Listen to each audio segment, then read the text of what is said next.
Australia's government must be mad, at least in the view of many people who are in the know. Sky News, in its own inimitable fashion of crafting a narrative to suit a purpose, describes the recent announcement of regular joint military drills between Australia and Japan as a move likely to anger China. What it's more likely to do is anger a great number of Australian people who are going to vote in the election next year. Japan's intentions are not good. Since 2015, under the late PM Shinzo Abe, Japan has steadily increased its military budget. It's now in line with NATO requirements at 2%, which is a worrying development, especially for countries in the region who have already experienced Japan's rise. Korea, for example, where 58% of people believe Japan is a greater threat than China. But even in Japan itself, 68% of the people polled believe military spending is too high. The US, of course, loves this. As reported in NPR back in 2022, Japan lifted restrictions on military strike capabilities because the US had for many years been persuading them to assume more responsibility for their own defense. But this isn't about defense. This is about strike capability, which is why the move is so worrying. It's also great business for the military-industrial complex, which makes so much money from creating fear from these imaginary threats. Just a few days ago, a reputable poll cited by Paul Keating, the former Prime Minister of Australia, demonstrated clearly that the majority of Australians do not want to get involved in a US tussle in the Indo-Pacific region.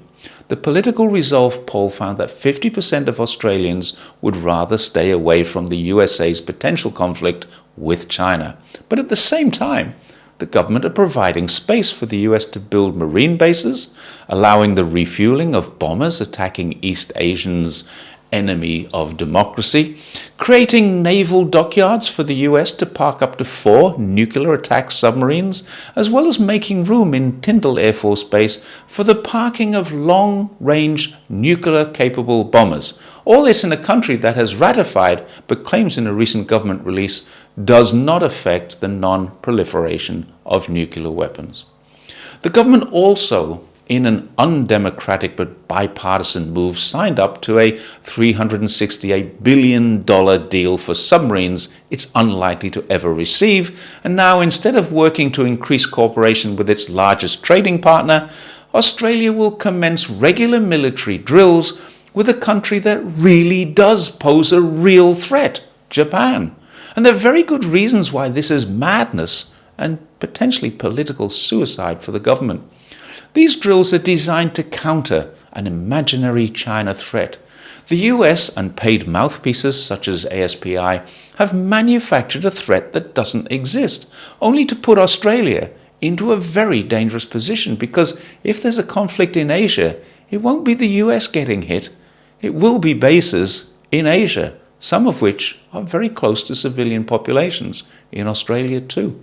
Evidence that people are becoming more concerned about USA's potential conflict with China comes from foreign policy experts such as John Lander, former diplomat, contributor to IPAN, the Independent and Peaceful Australian Network, and an outspoken critic of these warlike policies. He has highlighted several times that it's unlikely the US will go to war with China. The US will insist its proxies do. And these drills with Japan are just one more example of how the US will encourage, coerce, or simply force Australia into fighting another of their losing battles. While China is not and has never been an enemy of Australia, Japan is. It has a history of invasion, occupation, and brutality.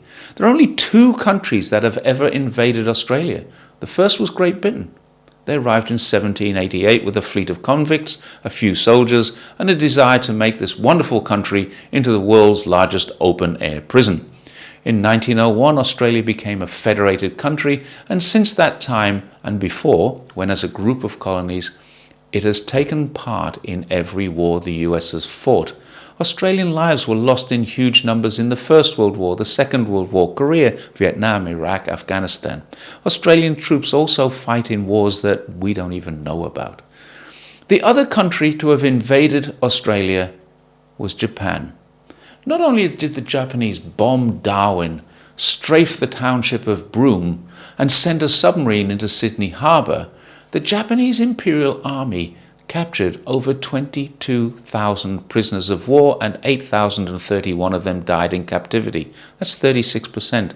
And most of them died in horrific conditions: starvation, disease, slave labour. But some were even worse than those atrocities. Some were nurses. Sister Vivian Bullwinkle will forever be remembered as the only survivor of a hospital ship that was sunk with 65 nurses being evacuated from Singapore. The ship was sunk. 22 nurses survived. They made it to the beach. 21 of them were murdered by Japanese soldiers. Sister Bullwinkle escaped and survived for 10 days before she was captured and imprisoned. To become one of the luckiest ones to survive the war and have a tale to tell? Many will tell us that this is history and it's not the present, and that's true. But we'd be naive not to think about history. In order to learn from history, first of all, we must acknowledge the wrongdoing, make amends for it, and move forward with the understanding that that behavior was an aberration never to be repeated. And to this date, the Japanese have made no atonement, quite the opposite. Although there have been some informal apologies, Japan has rewritten the history, deleting from its school books the atrocities it committed. Neither of the populations of Australia or Japan wish to be cannon fodder for the US war. Another poll by Lowy just a year ago found that Australians might be subject to the highest level of propaganda, but they still aren't hankering for another war, especially when the major protagonist, the USA, isn't even in it. China's military expansion, as they call it, any expert will tell us, is not aggressive. It's defensive. Japan's expansion is moving into an aggressive phase, and we all know where that took the world last time. Thinking Japan is a greater friend and aligning Australia with their military expansion will not provide more security for the region. It creates a much less stable region, which seems to be exactly what the military-industrial complex would like, and what their performing puppets in Washington have encouraged for years. I can't see an end to it. I honestly can't see an end to it. There is a future with cooperation and trade. But at the moment, there just seems to be a fear of the future with war. Thank you for watching my take on China, and I will see you again next time. Don't forget, like, share, and subscribe. Bye for now.